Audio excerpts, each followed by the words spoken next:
Hello students, in the continuation of our series, chapter 2 units and measurement, till now what we have discussed is that, let me give you a brief introduction also. Yes, okay. So we have covered the need of measurement, physical quantities, fundamental and derived units, standard unit characteristic, system of units, order of magnitude, measurement of length, small distances as well as large distances, measurement of mass, inertial and gravitational mass, measurement of time. Till now we have covered these topics. Okay, so from now onwards we are going to start with the error in measurement and types of error. इसके बाद आपका जो chapter थोड़ा सा बचता है वो accuracy precision, ये थ्योरेटिकल टॉपिक्स हैं, सिग्निफिकेंट फिगर्स एंड ये डायमेंशनल एनालिसिस. इसकी मैंने आपको कुछ इन शॉर्ट्स दी थी. इन शॉर्ट्स मतलब आपको थोड़ा सा ब्रीफ करके बताया था, फिर आपको ये कहा था कि आप इसके कुछ एक्सरसाइज के क्वेश्चंस करेंगे. सो मोटा माटी अगर हम देखते हैं तो so we are left with only these 4 topics. तो इसी को ही हमें स्टार्ट करना है. और for today's class our agenda is error in measurement and types of error. So जब आप इस स्लाइड्स के स्लाइड नंबर 44 पर जब आप आएंगे तब आपको इसकी नोट्स मिल जाएंगी. और ये रही वो स्लाइड 44. ओके, तो ये ऑलरेडी स्लाइड्स मैंने शेयर कर दी हैं आपके स्कूल ग्रुप पर, आपको शायद व्हाट्सएप ग्रुप पर भी भेजा था. So starting here from topic is types of systematic errors. तो एरर के बारे में हम क्या जानते हैं, what we know about the error. Error होता क्या है? अगर मैं किसी से पूछूं एरर क्या है तो आप कहेंगे sir actually I have to measure the distance between these 2 points, point A and point B. पर ये हुआ क्या कि जब मैंने स्केल लगाई तो स्केल लगाने के बाद ये थोड़ी सी डिस्टेंस ओवर वाली जो मैंने मेजर कर ली, actually I have measured it till point C. तो रियल मेजरमेंट मुझे ए से बी के बीच में ही चाहिए थी, लेकिन आपने जो ये एक्सेस मेजर कर लिया ना, ये आपकी डिस्टेंस ये जो है ये एक्स्ट्रा काउंट हो गई है. तो जो ये एक्स्ट्रा आपको जो चीज़ मिलती है, या आपकी किसी तरीके से मान लीजिए आपने ये डी पॉइंट तक डिस्टेंस ही कैलकुलेट करनी थी ए से बी तक की, लेकिन आपने कैलकुलेट कहाँ से कहाँ तक की कर डाली, आपने सिर्फ ए और डी के बीच की. दैट मीन्स जो आपको एक्चुअल चाहिए था उससे थोड़ा सा कम या उससे थोड़ा सा ज़्यादा. जो ये थोड़ा कम और थोड़ा ज़्यादा वाला कॉन्सेप्ट होता है, that is going to produce error.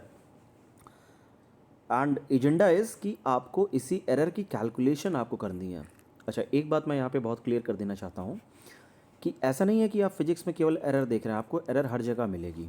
Even आपके केमिस्ट्री सब्जेक्ट में भी आपको मिलेगा कि आपने एक टेस्ट ट्यूब ली, suppose this is your test tube, आपको लेना था 10 ml का वाटर सॉल्यूशन लेना था, या ब्राइन का सॉल्यूशन आपको 10 ml रखना था.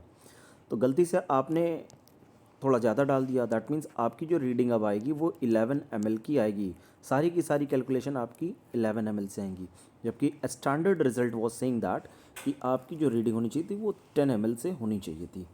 सो ये फिजिक्स में भी हो सकता है, केमिस्ट्री में भी हो सकता है, कई सारे इंस्ट्रूमेंट्स में भी हो सकता है. डेली लाइफ का एग्जांपल अगर आप देख रहे हैं, जैसे ड्रग्स का ओवरडोज आप किसे कहते हैं. एक परमिसिबल लिमिट होती है, और अगर आप उस लिमिट से ज़्यादा आप ड्रग्स को कंज्यूम कर लेते हैं, ड्रग्स मतलब दवाएं, ओके, तो आप उससे ज़्यादा कंज्यूम कर लेते हैं तो आपको कहा जाता है ओवरडोज, या आप इसको कहते हैं कि ओवर ड्रगिंग हो जाती है. तो इसी चीज़ को मुझे कैलकुलेट करना है इन टर्म्स ऑफ कैलकुलेशन, और इन टर्म्स ऑफ फिजिक्स भी देखना, और बहुत सारी चीज़ें मुझे देखनी है. सो इसमें जो पहला एग्जांपल आपके पास आता है दैट इज़ इंस्ट्रूमेंटल एरर. अब ये इंस्ट्रूमेंटल एरर क्या होता है sir? Instrumental error means the instruments which causes the error, जिनका मेन पोर्शन आपका सिर्फ इंस्ट्रूमेंट्स की वजह से होता है. Okay, the instrumental error that arises due to imperfect design. किसकी डिज़ाइन? इम्परफेक्ट डिज़ाइन या कैलिब्रेशन मेजरिंग इंस्ट्रूमेंट. इसका मतलब ये हुआ कि सपोज़ करिए आपके पास कोई इंस्ट्रूमेंट है। इंस्ट्रूमेंट जैसा कि आपके पास एक रूलर स्केल होती है जिससे आप अपनी मेजरमेंट करते हैं, ठीक। अब यहाँ पे होता क्या, 1 2 3 4 5 6 7 8 9 10 ऐसा करके 10 की 10 डिस्टेंसेस होती हैं। तो फिर आपका यहाँ पे 0 लिखा होता है, यहाँ पर 1 लिखा होता है। फिर आपने 1 2 3 4 5 6 7 8 9 10, दीज आर द पॉइंट्स। फिर आपकी एक मार्केशन बनी होती है 2। अब किसी तरीके से मान लीजिए कि आपकी ये स्केल टूट जाती है, कहाँ से, यहाँ से, ये इतना पोर्शन आपका डिस्टर्ब हो जाता है, ख़राब हो गया। तो आपकी जो एक्चुअल रीडिंग आएगी स्केल की वो अब इस पॉइंट से आएगी और वो आगे की तरफ जाएगी। Suppose this is a 15 centimetre scale, okay. तो अब जब ये इसके आगे से इंस्ट्रूमेंट लेगा, क्या ये आपकी बिल्कुल परफेक्ट वैल्यू देगा? अगर if I say that you have to make a line of 1.2 centimetre, 1.2 centimetre, okay, तो ये आपको वो वैल्यू नहीं दे पाएगा 1.2 सेंटीमीटर की। क्यों? क्योंकि ये यहाँ पे टूटा हुआ है। उसके लिए आपको रेफरेंस चेंज करना पड़ेगा। तो जो रेफरेंस आप 0 को मान रहे थे वही रेफरेंस अब आपको 1 को मानना पड़ेगा। इसके बाद आप 1.2 सेंटीमीटर यहाँ से आगे जाके कैलकुलेट कर सकते हैं। तो यही बात यहाँ पर भी लिखी हुई है। The instrumental source of error means the error which is caused due to imperfect design or calibration of measuring instrument due to which the instrument may have zero error। अगर वो कैलिब्रेटेड सही तरीके से, कैलिब्रेशन मीन्स किसी चीज़ का आप किसी standard value से उसको सिंक कराते हैं। सिंक कराना मतलब एक दूसरे से मिला करके हमने उसको सेट किया हुआ। जैसे अगर आपको वॉच सेट करनी होती है, रिस्ट वॉच, तो आप उसको किसी स्टैंडर्ड टाइम से या न्यूज़ हेडलाइंस जो चैनल्स होते हैं उनकी जो टाइम होती है, या फिर GMT दिल्ली का जो टाइम होता है वहाँ से जो उसको आप सेट करते हैं, that is the calibration, okay. तो एग्जाम्पल के लिए हम क्या समझ सकते हैं? The temperature graduation of thermometer may be inadequately calibrated, it may read 102 degree as the boiling point of water where it should read 100 degree. अब आपका इंस्ट्रूमेंट गलत तरीके से कैलिब्रेटेड है, तो आपने एक बॉइलिंग वाटर का जब आपने उस पर टेम्परेचर लिया उस डिवाइस से या उस थर्मोमीटर से, तो उसने आपको रीडिंग दिखाई आपको 102 डिग्री सेंटीग्रेड, जबकि उसको दिखाना कितना था, 100 degree. So it's a basic instrumental error कि उसमें 2 डिग्री का आपको मान लीजिए कि कुछ पहले से ही उसमें एरर रहा होगा, या 2 सेंटीमीटर उसकी रीडिंग कुछ आगे भाग रही होगी, okay. Second example is vernier caliper has 0 mark of vernier scale may not coincide with the 0 mark of the main scale. अब आपको वर्नियर स्केल मैंने एक्टिविटी में समझाया हुआ था, तो आपने देखा होगा कि एक उसमें मेन स्केल थी and the second one was, उसका दूसरा स्केल क्या था, वर्नियर स्केल। तो मैंने आपको तब कहा था कि वर्नियर स्केल आपका जो है इस मेन स्केल के 0 से कोइंसाइड करना चाहिए था। आपको याद है एक सर्कुलर स्केल थी और उसके बाद एक ऐसा लाइन स्केल इस पर भी जा रहा था, तो इस मेन स्केल की 0 इस वर्नियर सर्कुलर वाली स्केल की 0 से मैच करना चाहिए। अगर नहीं करता तो उतना हम एरर लेके चलते हैं। So these are the some examples which denotes that what kind of instrumental error we can have, okay.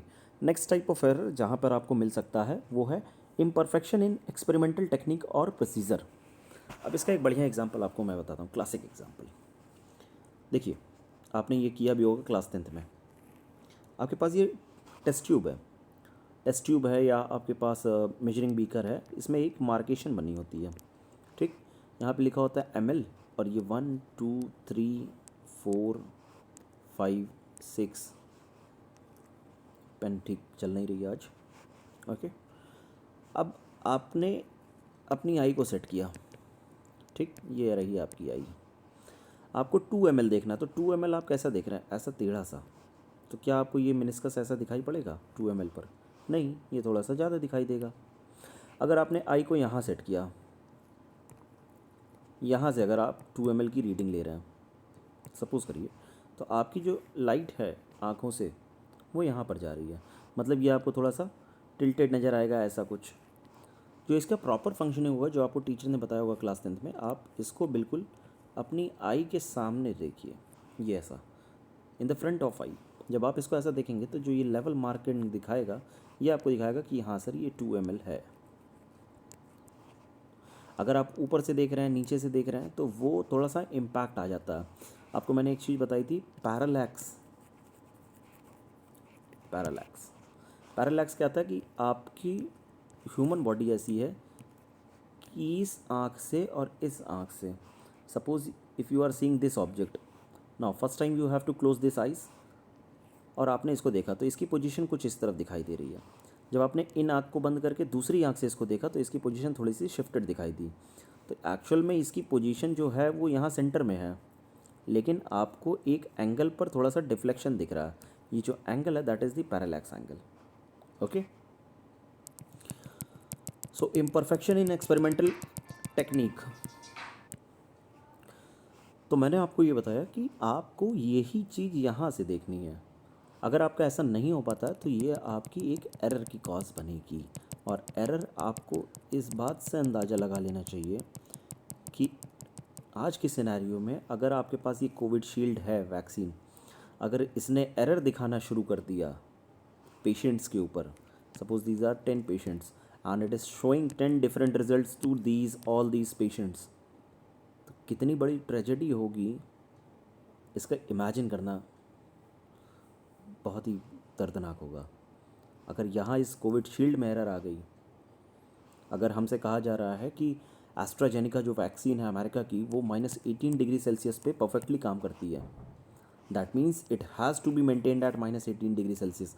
अगर आपने इसके टेम्परेचर से छेड़छाड़ की, दैट मीन्स अगर आप इसको 18 डिग्री प्लस पर लेते आए, +18 degree Celsius, +18 degree Celsius means अगर आपने इसका टेम्परेचर बढ़ाना शुरू किया, so it is might be possible कि ये आपको वो जो रिज़ल्ट है वो ना दे पाए, इवन हो सकता हो कि वैक्सीन ही ख़राब हो जाए।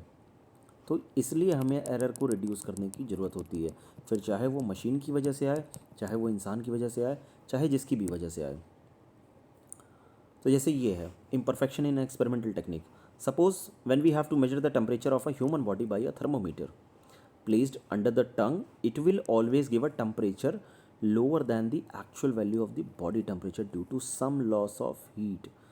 सो जो थर्मोमीटर है वो एक रेंज आपको बता सकता है कि आपका टेम्परेचर इससे इसके बीच में वैरी कर रहा है, पर जब आपका जो ऑर्डिनरी थर्मोमीटर है उसको आप जब प्लेस करते हैं अपने टंग के नीचे, तो वहाँ पर वो कुछ एक्चुअल वैल्यू से कम वैल्यू को शो करता है, because there is some loss of heat. Next type is personal error. तो आपके पर्सनल लेवल से क्या हो सकता है, and error due to external cause. These are the theoretical topic.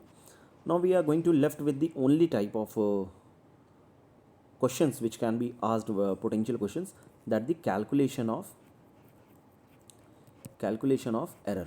तो ये टॉपिक मैं आपको क्लास में, अभी तो ऑनलाइन मोड चल रही है तो मैं आपको उसमें सिखाऊंगा, यहाँ पर वो चीज़ पॉसिबल नहीं है, इसके लिए मैं सेपरेट वीडियो बनाऊंगा। टिल देन अपना ध्यान रखिए। थैंक यू एंड जय हिंद।